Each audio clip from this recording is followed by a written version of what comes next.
네, 이번엔 또 다른 산업 이야기를 좀 해볼 텐데요. 글로벌 제약 바이오업계가 지금 비만 치료제 위고비 열풍에 휩싸여 있습니다. 네. 제약 바이오 업체에 대한 관심도 그만큼 좀 뜨거워지고 있는데요. 그래서 오늘 정윤택 제약산업전략연구원 원장님 모시고 이 얘기를 좀 나눠볼까 합니다. 원장님 어서 오세요. 네, 안녕하세요. 예, 안녕하십니까. 글로벌 제약 바이오, 일단은 요즘 최신 트렌드라고 해야 될까요? 네. 어떤 분위기인지 좀 먼저 살펴주시죠. 예, 뭐 다른 산업이랑 다 비슷하게 제약 바이오도 글로벌하게는 상고의 어려움, 물가, 환율, 금리, 굉장히 그 자금의 유동성 측면에서 굉장히 위축되어 있습니다. 그래서 예. 그러다 보니까 투자도 어렵고요. 그런 상황인데 이제 그런 측면에서 이제 혁신에 대한 그 어떠한 노력들이 또 나오고 있거든요. 예. 뭐 대표적으로 M&A라든가 새로운 딜을 통해서 뭐 새로운 가치를 창출하기 위한 방안이라든가 아니면 이제 공동연구, 국제 공동연구, 우리나라도 마찬가지고 네. 하나에 혼자 할 수 없는 리스크를 최대한 분산시키면서 시너지를 내자. 뭐 이런 부분들이 좀 주요하게 작용하는 것 같고요. 네. 그 다음에 이제 또 새로운 모달리티라고 해가지고 뭐 어떤 새로운 치료 방법 뭐에 또 주목을 하고 있습니다. 기존에 갖고 있는 이제 뭐 합성의약품이라든가 뭐 바이오의약품의 한계점을 좀 뛰어넘어서 새로운 어떤 치료 방법, 예를 들어서 이제 카티라든가 아니면 ADC, 항체랑 약물이랑 적합한 그런 플랫폼이라든가 네. 뭐 이런 부분들, 또 표적 항암제 뭐 이런 부분들이 새로운 그 모달리티에 대한 주목을 받고 있고요. 네. 그 다음에 또 이쪽 분야에서 또 AI를 또 빼놓을 수가 없습니다. 그렇죠. 그래서 신약 개발이라든가 아니면 의료 분야의 이 접목을 통해서 어떤 신약 개발에 대한 가치를 어떤 가능성을 높이고 네. 시간을 단축하고 또 의료랑 또 접목하는 그런 부분들이 이제 주목을 받고 있습니다. 또 뭐 바이오시밀러가 또 이제 오리지널 블랙버스터 바이오 약품이 특허 만료되다 보니까 그렇죠. 또 휴미라 같은 아주 거대 블랙버스터들이 뭐 삼성바이오로직스라든가 셀트리온들이 또 미국에서 출시를 또 준비하고 또 하거나 아니면 실행을 하는 정도.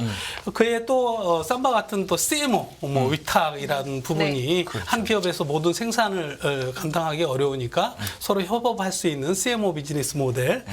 그 다음에 이제 또 하나가 이제 그 우리 암백신 혹시 이제 우리 자궁경부암 예. 많이 들어보셨죠? 네네. 뭐 이런 부분에 이제 치료제로도 개발을 접목을 하고 있습니다. 이제 항암제 쪽으로 이제 주목을 받고 있는데요. 특히 그 mRNA도 유명한 이제 코로나 백신 했던 모더나라든가 파이자 이들이 이제 그 mRNA를 가지고 이제 항암제 쪽으로 이제 임상을 하고 있습니다. 그래서 이제 확장을 하고 있는 거죠. 이것도 굉장히 주목할 부분인 것 같고요. 그 다음에 또 알츠하이머 뭐 그렇죠. 그간에 이제 가장 그 인류의 그런 질병에 대한 부담이 컸던 알츠하이머에 대해서도 지난 7월에 미국에서 레캔비로 또 허가를 받으면서 새로운 전기를 마련했다. 그래서 우리가 이제 알츠하이머는 굉장히 우리 그 가족이라든가 뭐 그쵸. 굉장히 어려움이 많지 예. 않습니까? 그리고 네. 새로운 계기를 마련한 부분들 그래서 그와 관련된 어떤 치료제들 뭐 이런 부분이 또 글로벌리하게는 관심을 갖고 있는 것 같습니다. 그렇군요.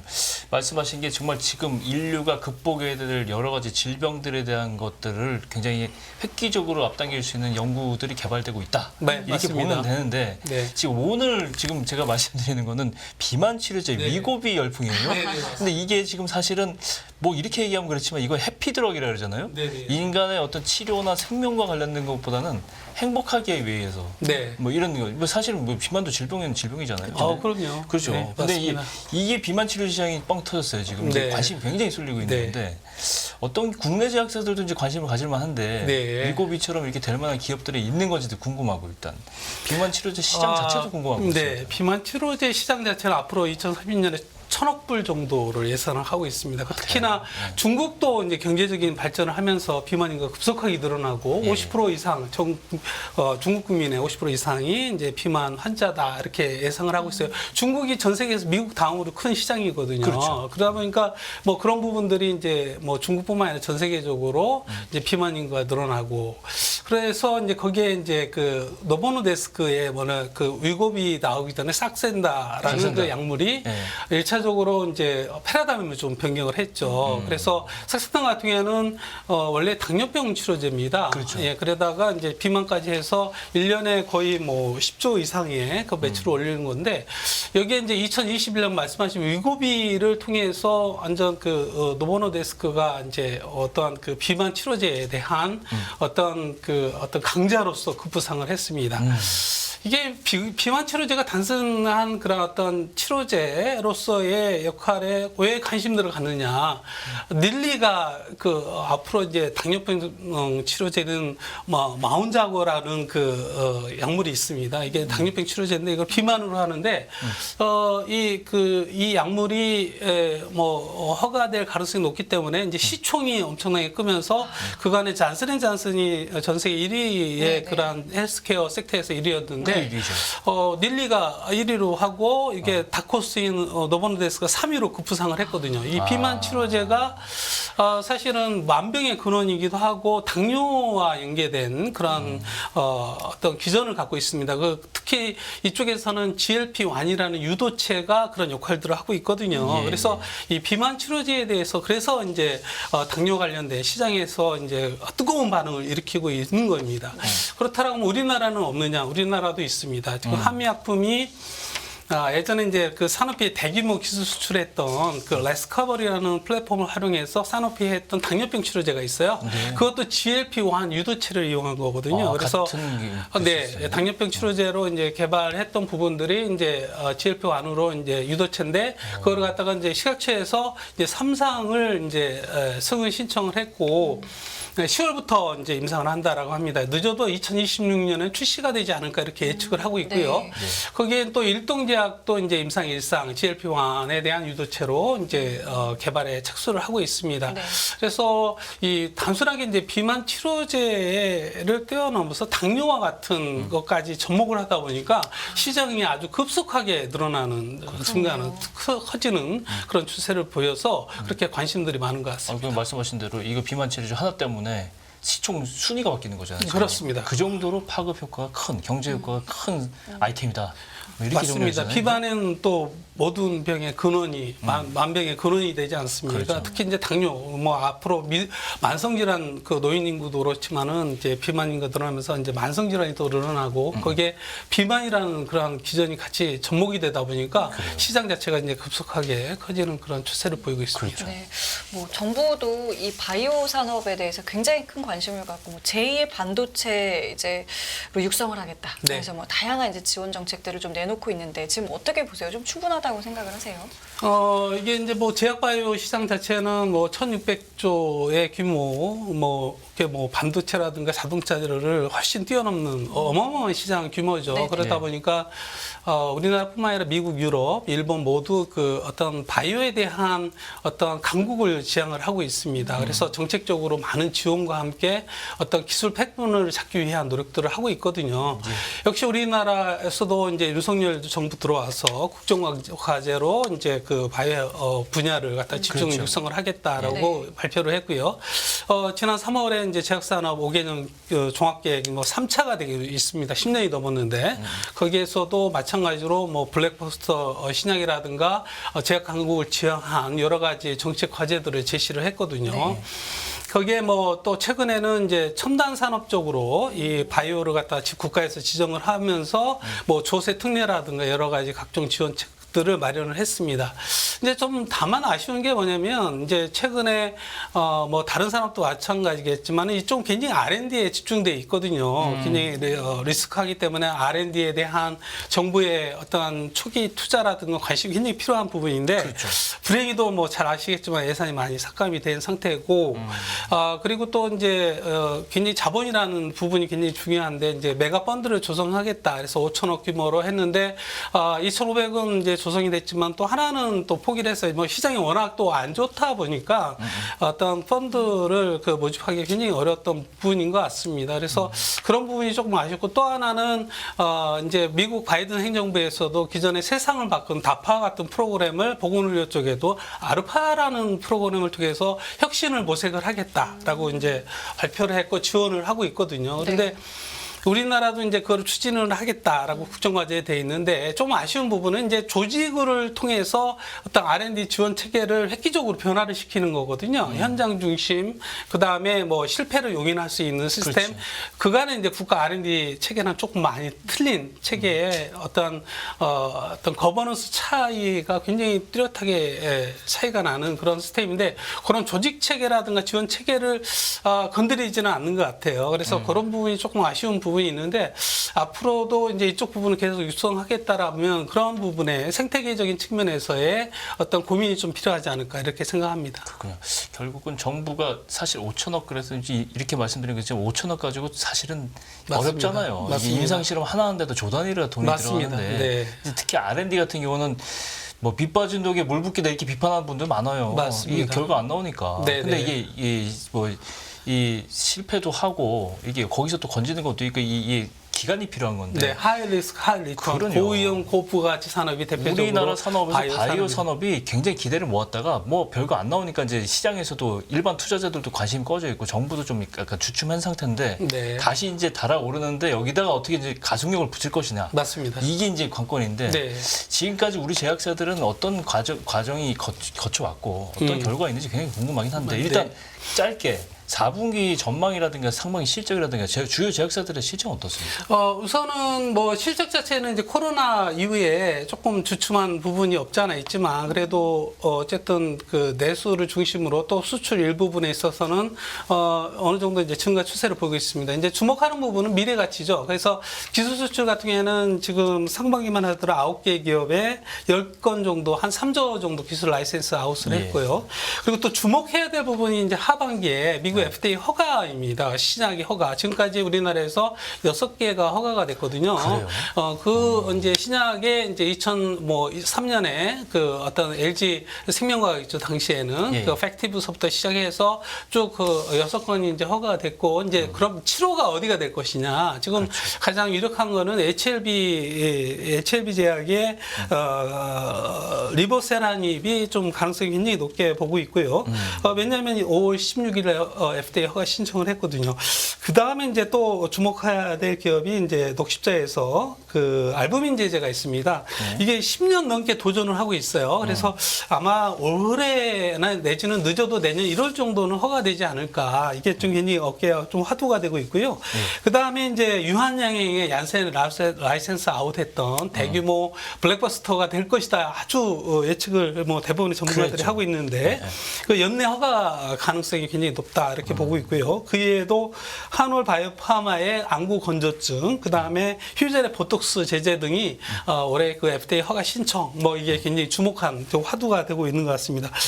마지막으로 이제 미국에서 최근에 이제 문샷 캔서라고 이제 그 소위 이 달을 갖다가 이렇게 관측만 하지 말고 네. 직접 달 탐험을 해라. 이런 케네디 이제 미국과 소련의 어떤 그 우주 전쟁의 그런 패권을 잡기 위한 경쟁에서 그렇죠. 했던 게 이제 문샷이라는 네. 개념이거든요. 네. 그래서 캔서 쪽, 암 쪽을 정복을 해보자라고 했습니다. 그래서 여기에는 이제 그 캔서 X라는 그 초기 멤버에 한국의 이제 루닛이 참여를 했고 거기에 이제 한 7개 기업이 이제 국내 기업도 이제 참여를 하고 있습니다. 그래서 이게 이제 또 문샷 캔서라는 측면에서 앞으로 이제 25년간 현재보다 이제 암 사망률을 50% 정도 줄이자는 플랜이거든요. 뭐 이게 이제 다른 나라에서 굉장히 영향을 많이 미칠 거고 암 진단서부터 규명, 정보 제공, 인프라 뭐 등등의 모든 프로젝트들이 미국 중심으로 이루어질 겁니다. 또 그렇죠. 우리가 관심을 가질 필요성이 있지 않을까 이렇게 생각합니다. 저는 좀 아까 원장님께서 우리나라 FDA 승인받은 게 6개라는 얘기 듣고 깜짝 놀랐어요. 저는 그보다는 훨씬 많을 줄 알았어요. 네. 그러니까 다른 산업에 비해서 상대적으로 이 산업은 네. 우리나라에서 경쟁력이 약해요. 솔직히 말하면. 여기에 대해서 국가적으로 좀 지원을 하는 필요가 있다. 근데 미국 그렇게 하지만. FDA에서가 왜 어렵냐면요. 우리가 이제 2003년에 그 LG 생명과학 팩티브가 미국 FDA 허가를 받았는데 그게 이제 전 세계에서 10번째라고 합니다. 미국 FDA 허가를 받기가 굉장히 어렵습니다. 1년에도 그래. 보면 한 50건 그렇죠. 정도밖에 전 세계에 얻지 못하는 정도인데 거기에 우리가 6건 뭐 이렇게 계속 늘어나는 추세를 보이고 있거든요. 그래서 SK 바이오팜이 이제 FDA 최근에 허가라는 거는 연간 3천억 이렇게 라이프 사이클 이렇게 커나가지 않습니까? 그래서 뭐 도입비, 성장기, 성숙기 가면서 도입기에서 3천억 찍으면 제가 볼 때는 매출이 1조까지 넘는 거는 시간 문제이지 않을까라는 예측을 할 수 있을 것 같고요. 다른 품목들도 마찬가지 그런 라이프 사이클을 걷지 않을까라는 예측을 해볼 수 있을 것 같습니다. 그렇군요. 알츠하이머 처음에 말씀해 주셨는데 알츠하이머에서는 레켐비라는 약이 치료제가 이제 굉장히 주목을 받고 있어요. 맞습니다. 글로벌 시장 규모 이거 굉장히 클 것 같은데 이거. 지금 뭐 예상은 뭐 2030년까지 130억 불 정도라고 하는데 그보다 계속 늘어날 겁니다. 그런데 이게 처음에 이제 그 엘자이랑 그 다음에 그 바이오젠이 공동 개발한 레켐비인데 그 전에 아두헬림이라고 2021년에 허가됐지만은 여러 가지 그 이슈들 때문에 이제 정식 허가는 받지 못했고 레켐비가 이제 올 7월에 이제 정식으로 허가됐어요. 그래서 이게 이제 지금까지 보게 되면 미국 FDA에서 허가된 거는 6개예요. 그다음 그 중에 이제 4개가 뭐 도네피질과 같은 증상 완화제거든요. 치료제로서는 2건이 유일하고 미국 FDA에서의 그런 기조 자체가 이렇게 이게 A-베타라는 기전을 갖는 거거든요. 베타 아미노제라는 그런 이니비션을 통해 가지고 어떤 그 알츠하이머를 갖다가 예방이나 아니면 그 치료를 하겠다라는 건데 뭐 이렇게 이제 아주 획기적으로 변화를 그 진정한 치료제거든요. 뭐 이런 부분인데 우리나라에서도 한 10개 기업이 그 알츠하이머를 이제 개발을 하고 있는데 지금 그 레켐비 자체가 이제 지금 굉장히 획기적이라고 하지만은 뇌 세포를 파괴하는 것을 27%를 갖다가 감소시키고 그다음에 뭐 굉장히 좀 그간에 이제 어떤 기전을 통해서 치료제로서 가치가 굉장히 높은데 한계점은 이제 뇌부종이 좀 있다든가 아니면 이게 뇌혈관에 아무래도 항체 약품이다 보니까 분자량이 큽니다. 그래서 뇌혈관을 약물이 투여하기 어려운 BBB라고 하는데 그런 이제 단점이 좀 한계점으로 작용을 하고 있고 특히나 약값이 한 달에 3,500만 원 정도 된다라고 합니다. 네네. 그래서 이런 부분들을 우리 이제 후발주자라고 하더라도 충분히 그런 부분을 극복한다라고 하면 가능성이 있지 않을까. 국내에서도 뭐 ABL 바이오라든가 아리오 바이오, 젠백스, LNKX 뭐 등이 이제 개발을 하는데 아리오 바이오는 이제 미국 FDA에서 미국 FDA 3상을 갖다 승인을 받았어요. 그래서 이제 어쨌든 이제 임상을 통해서 검증을 해야 되긴 하겠지만은 뭐 충분히 뭐 얼마든지 가능성이 있지 않을까 이렇게 예측을 해볼 수 있을 것 같습니다. 예, 그러면은 끝으로 시간이 많진 않아서 짧게만 좀 여쭤볼게요. 아까 말씀하셨을 때 AI 기술도 많이 도입이 된다고 했잖아요. 실제로 좀 어느 정도 이게 도입이 되고 있는지 국내 기업들 사례를 좀 말씀해 주시면 좋을 것 같아요. AI에 관심을 가졌던 이쪽 분야에서는 인시코 메디슨이라는 그런 회사가 젠탈이라는 그런 플랫폼을 통해서 뭐 신약 후보 물질을 보통 4년에서 5년 정도 걸리거든요. 그거를 45일 만에 개발을 했다라고 합니다. 그러면 신약 개발에서 시간을 줄이고 그다음에 비용을 굉장히 획기적으로 줄일 수 있는 부분이거든요. 그래서 굉장히 관심을 갖게 돼 있던 부분이고요. 그런 부분에 이제 국내도 마찬가지로 뭐 여러 가지 이제 기업들이 뛰어들고 있고 특히 이제 의료 쪽과 이제 접목을 통해서 또 매출에 대한 어떤 현실적인 가능성을 또 검증을 하는 루닛이라든가 뷰노 코스라인 소프트 뭐 이런 부분이 의료 쪽이랑 이제 접목을 통해서 뭐랄까 이렇게 가치에 대한 미래 가치를 갖다 현실화하는 가능성을 보였고요. 최근에는 드림 CIS와 같은 임상 CRO거든요. 임상을 오랫동안 많이 수행을 했어요. 그러면 많은 데이터가 축적되어 있지 않겠습니까? 그 데이터를 기반으로 임상에 대한 성공률을 높이기 위한 그런 플랫폼을 또 개발을 하고 그리고 서비스를 제공하겠다 이렇게 밝히고 있습니다. 그래서 이제 이쪽 분야에서도 이제 시간을 줄이고 비용을 줄일 수 있는 부분이 바로 AI와 접목을 통해서 어떻게 접근하느냐가 또 하나의 또 미래를 또 변화시킬 수 있는 하나의 패러다임이지 않을까 이렇게 생각합니다. 바이오 산업은 정말 무궁무진해요. 오늘 저 질문 드리고 싶은 것도 너무 많은데 또 한번 나와주셔서 추가적으로 받아주시기 바랍니다. 예, 알겠습니다. 오늘 말씀 여기까지 함께하겠습니다. 고맙습니다. 네, 수고하셨습니다. 끝없는 위기 속 기회는 언제나 숨어 있습니다. 성공한 투자 고수들과 나눈 투자의 철학. 다가올 기회를 잡아내는 부의 만찬으로 여러분을 초대합니다. 푸짐하게 한 상 차려놓았습니다.